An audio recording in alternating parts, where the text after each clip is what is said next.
Yo, what is going on, guys? SMH Super Mario Hoops back with some more hoops, and today we are hopping right back into the top 50 list in NBA history in my assessment. Now today we have none other than Willis Reed. Now where do I got Willis Reed, the longtime Knick? I got him all-time ranked at number 30. Now without further ado, before I hop right into this video, be sure to hit the like button, smash the subscribe button, smash the notification bell so you get updates for every time I post a new video, whether it's in this top 50 or for videos to follow after this. But without further ado, hope you guys enjoyed this video that I'm about to unleash, but let's get right into Willis Reed. Now Willis Reed, over the course of his career, was a 7-time NBA All-Star from 1965 until 1971. He was also a 5-time member of the All-NBA team, making first-team All-NBA in 1970 and making second-team All-NBA from 1967 to 1969 and also the 1971 year. He was also the league MVP in 1970,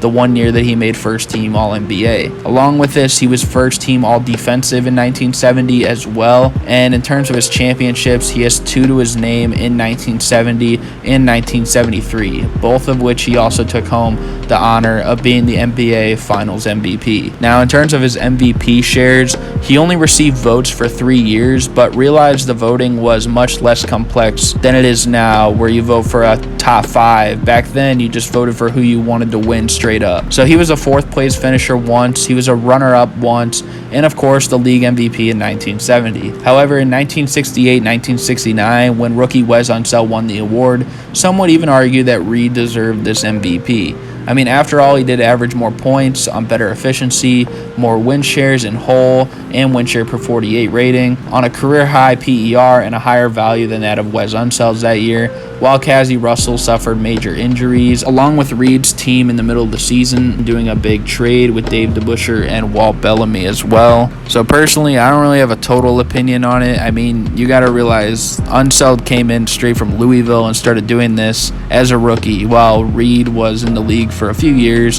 which adds to how impressive it was for Unseld.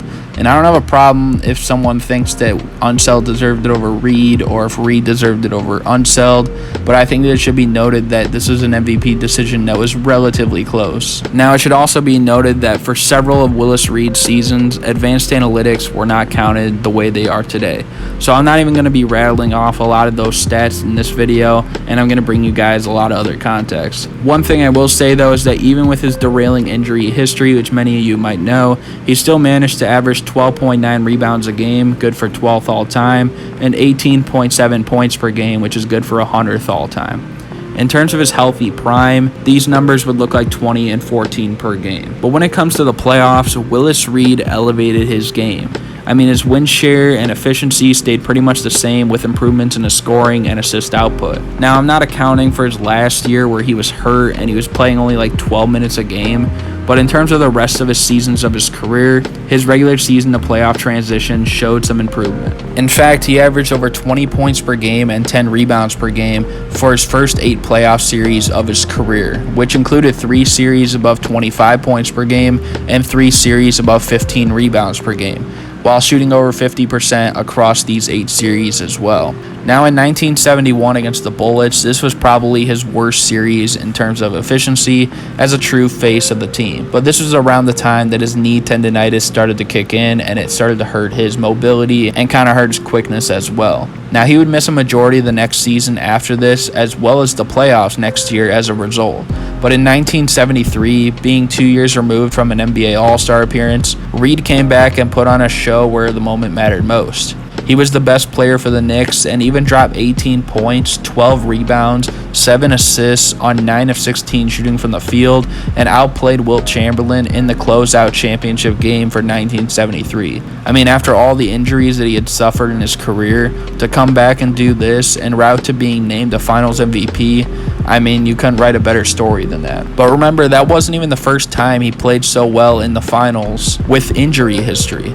I mean, in 1970, he wasn't even supposed to play Game 7. He was supposed to be out. He had missed Game 6, but in Game 7, he did play, and he scored the first 2 baskets for the Knicks. And while he had only 4 points that game, he was the perfect decoy.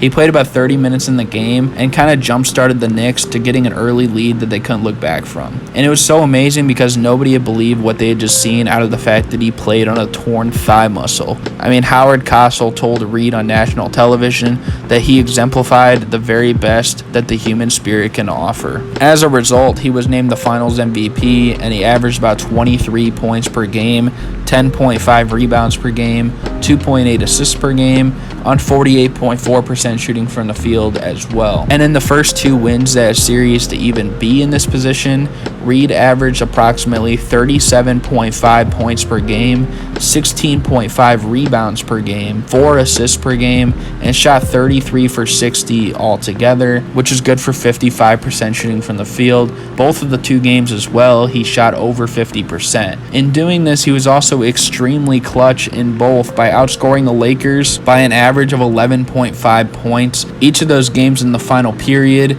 and trailing going into the fourth quarter of both those games as well. To add on to his resume, he made the All-Star game the first 7 years of his career, which is a class where he is only one of 14 players in NBA history to even be a part of. The only other players to do so were Bob Cousy, Paul Arizin, Bob Pettit, Elgin Baylor, Wilt Chamberlain, Oscar Robertson, Jerry West, Kareem Abdul-Jabbar, Larry Bird, Isaiah Thomas, Michael Jordan, David Robinson, and Yao Ming. And then, of course, Willis Reed. So when it comes to the analysis of Willis Reed for his career, I will have to say that he is underrated. In my opinion, I believe he is the greatest New York Knicks player of all time. I mean, he has to be, right? I mean, he's a 2-time champion, and throughout most of his Knicks team success in that era, he was the best player on the team. He definitely was in the 1970 year. In 1973, you could argue that maybe he wasn't, but he was for sure in the finals. And that's something about Willis Reed that you don't really see from most people nowadays, is playoff consistency. Outside of maybe LeBron, Durant, Kawhi, or guys like that, a lot of the stars in the NBA today are too inconsistent in the playoffs. And even all these guys had a big collapse at one point. I mean, LeBron did against Dallas, Durant did in 2016, Kawhi did in the bubble. The only time Willis Reed would play down to his standards would be if his role was limited or tarnished because of handling injuries. And people will say the best ability is availability, but being an all-star for 7 years and an all-NBA player for 5 years in an era where there was no third team back then, because he very well could have had 7 total honors of that stature if that was the case back then. I think that's a long enough tenure to be solidified. As a defender, I mean, he was amazing. He could guard both the perimeter and the paint because he had great quickness and athleticism, at least prior to his injuries that affected his mobility. But take the 1969-1970 season, for example. He was the league MVP, he was finals MVP, and he was first team all-defense. But the Defensive Player of the Year award didn't exist back then. And if it did, many will tell you he deserved it that year. You might think back to that time and think, oh, Bill Russell, but he was retired. You might think Wilt Chamberlain might have deserved it, but he missed 70 games that year with a serious knee injury. I mean, the first team all-defense consisted of 3 Knicks. It was Reed, Frazier, and DeBusschere, in which Reed was definitely the most important defender and a rim protector, while having the most defensive win shares of those 3 that year as well. The others were Gus Johnson and Jerry West, who were pretty good defensively, but they weren't Defensive Player of the Year worthy that season. So he would have been the first player in NBA history to be an MVP, a Finals MVP, and a Defensive Player of the Year all in the same season if the award existed back then. The only other player that's done so ever since that season that could have been for Willis Reed was Hakeem Olajuwon in 1994. So if you aren't bought into Willis Reed by now, then you might need to reevaluate something with your own list. I mean, I don't know how else to say it. But guys, I hope you all enjoyed this video. If you did, be sure to like, comment, subscribe. Let me know your thoughts in the comment section below about Willis Reed. I think that he is the best Knick of all time. I know a lot of people will tell you it's Patrick Ewing. I know some of the younger kids today will scream, Melo, Melo. But I mean, come on. He won 2 championships. He was the best player in both final series. He was elite on both ends of the court. He was an elite rebounder. I think a lot of people sleep on that.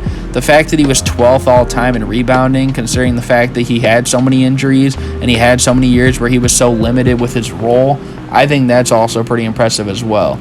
Now, some people might say Walt Frazier is one of them, and he did have a little bit of a longer career with the Knicks than Willis Reed, but it wasn't by a substantial margin.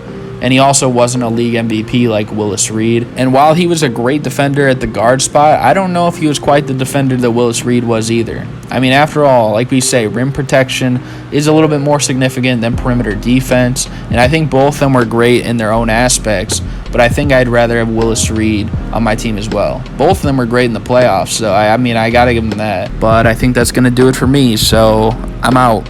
Peace.